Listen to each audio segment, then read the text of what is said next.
So the next thing I want to talk about is actually, because everything I've just spoken about there is just, it just happens every day, all the time. It's just the way we live at SummerHill.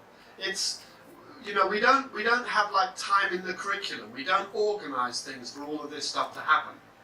When a child comes to SummerHill, the very first day they arrive at SummerHill and the day that they leave SummerHill, that every single second, every moment, there's an emotional experience, there's a social experience, and all of these experiences is where they're learning all the time, and in solving conflict through our meeting process.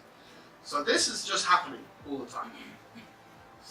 We call SummerHill a school. We say SummerHill School. But everything I've talked about just now has nothing to do with school. It's just living. This is life. And A.S. Neal believed that all of this should come first. This is the most important thing. When children have developed, when they have their social and emotional needs solved, then they enter into academic learning in a much more focused way. Much more focused and much more motivation. They bring enthusiasm. They have everything, all of the tools that we want as teachers within children, they bring them naturally, which is amazing. I often get very funny feedback from our teachers. We had a teacher who started to work at SummerHill 2 years ago, and he worked in the science. And it was very funny because he was saying, the children are listening. The children actually want to learn. You know, they're sitting there focused. The lesson ends and they're going, no, but wait, can you teach me more about this? You know, they love it.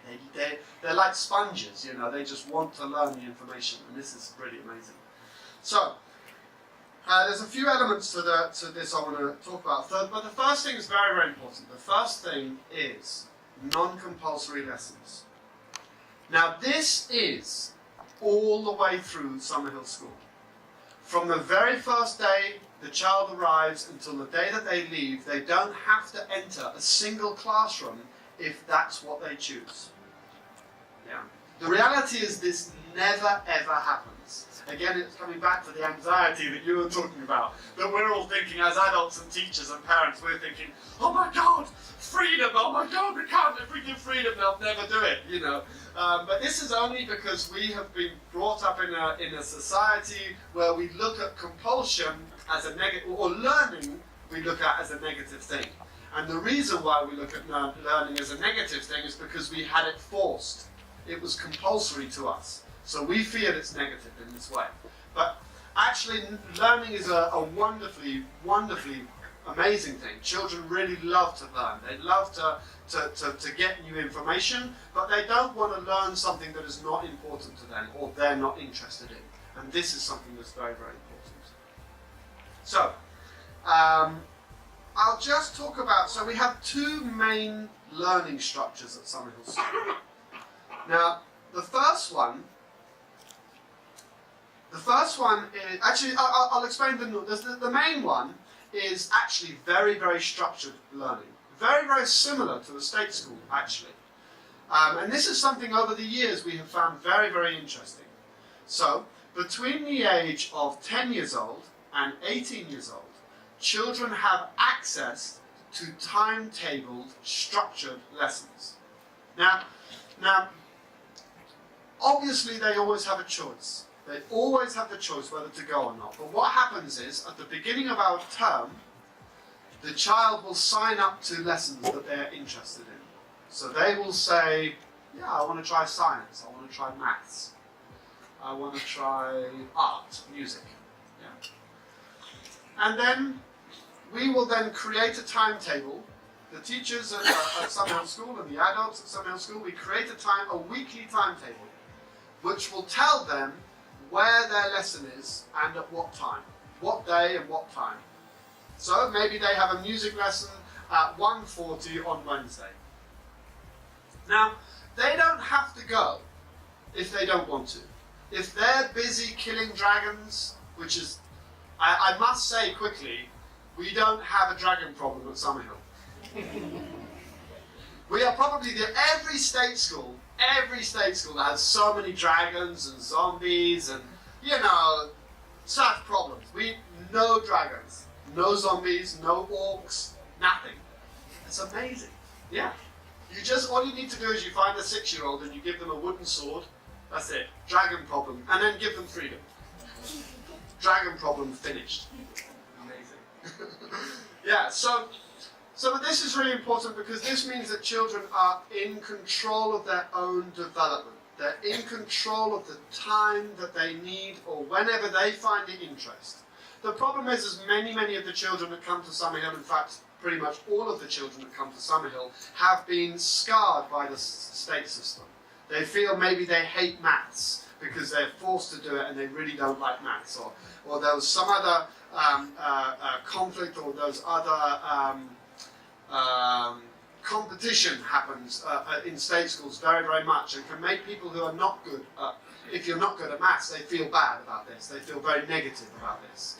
And so they can create scars, negative emotional connections to certain subjects. And this is then really important so that we can try to remove these and let children discover in their own time, oh, actually, maths is, wait a minute, I've got some money here, and I want to make a shot to make some more money, so I'm going to go and speak to the maths teacher because she's going to help me. You know, things like this. People start to access it for their need. And then they start to realize and they start to build a much better relationship with the subject again. So this structured style of learning is very important at SummerHill School.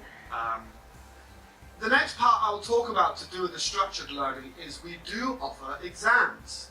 The normal state exams within England, we offer all of those in SummerHill School. So we offer maths and English, sciences and history and art and the languages and all sorts of different subjects. And the reason for this is that we want to be able to support children to accomplish their own ambition, their own goals in life. If it is that a child leaves SummerHill and they decide they want to work in a supermarket all their life, then this is a happy child. I'm happy with this. If they make the decision and they're free to make this decision, then this is their ambition and this is what makes them happy, it's their choice. That's no problem. If they want to become a space scientist, then we need to be able to help them on that path and supply them the fundamental goals to reach that. And obviously this needs a lot of qualifications, this needs a lot of work, this needs a lot of commitment and a lot of responsibility, but they take that on. This is their choice then. If they want to get there, then they will then get there. And so we need to make sure as a school that we can supply them this information, we can supply them this structure. And so this is why we do the normal qualifications. In England the system is you leave school at roughly 16, 17, 18, you then go to college for 2 years or so, 2 or 3 years, and you then go to university. And you can then do a master's or you can then do a PhD doctorate. Yeah? So this is the system in England. So we want to make sure that if they choose that this is what they want to do, that we can support them on that path all the way. That's our job as a school, to the best of our ability. So the next thing I'll talk about just quickly is there's an element of SummerHill School that we implemented ourselves. And this is something that's quite new. No, it's not new. Okay, so, but there's areas, I'll explain. So it's called open space. Now, the idea of open space is to be able to supply a learning environment where children can access it anytime they want. Now, this started in the earlier stages. This started when A.S. Neil was running SummerHill School. Most of the school was like this. If you wanted to go and learn some maths, you'd go and find A.S. Neil because he was the maths teacher. Or if you wanted to learn something about woodwork, you'd go to find the woodwork teacher because he would be the person, he or she would be in charge of the woodwork. Now, so that we've embraced this as major structures throughout the whole time at SummerHill School. So there are some spaces, for example, the woodwork is always open space. You can go in whenever you want, you can make a sword to kill dragons. You see what I mean? When there's a dragon, you don't just like, oh, what time is dragon, when can I make a sword? Oh, well, you have to come back tomorrow, you know. No, there's dragon. I need to kill sword, quick. Dragon, to kill dragon. You see? Very quick. So, the open, in this way, the woodwork is a very, very good place for open space. It works very nicely. It's the same with the art room as well. This is also, a lot of the art room is nearly always open space. You can do qualification, but it's also open space.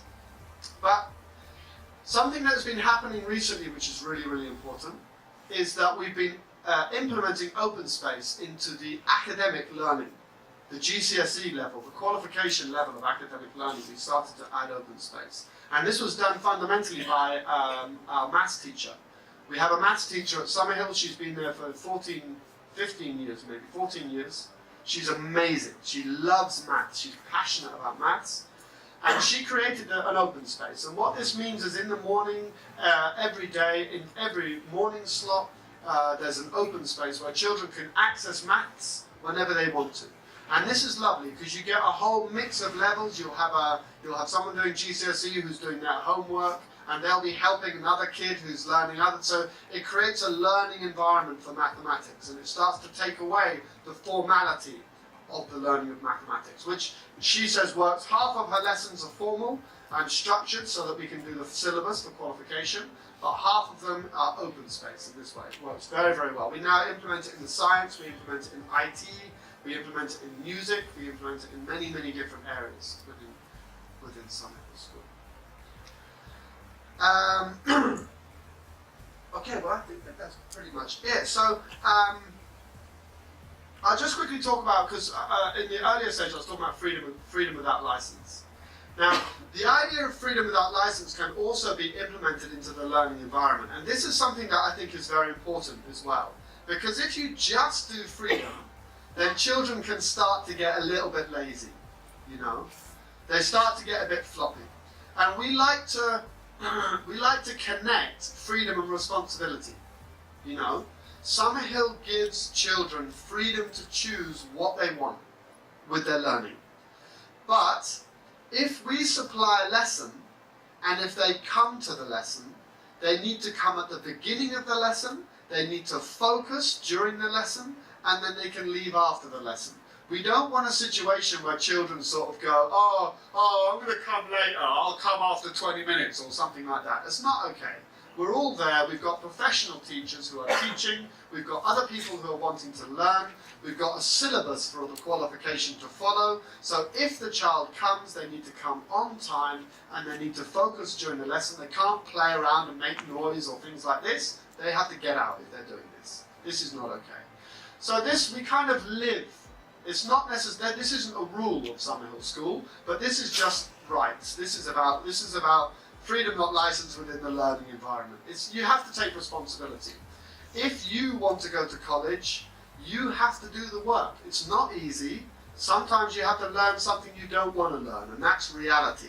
But the point is, it's your choice. So you don't have to do it, but if you want to get to college, you have to do it. And this is the really important lesson that our attitude towards learning at SummerHill is very, very important.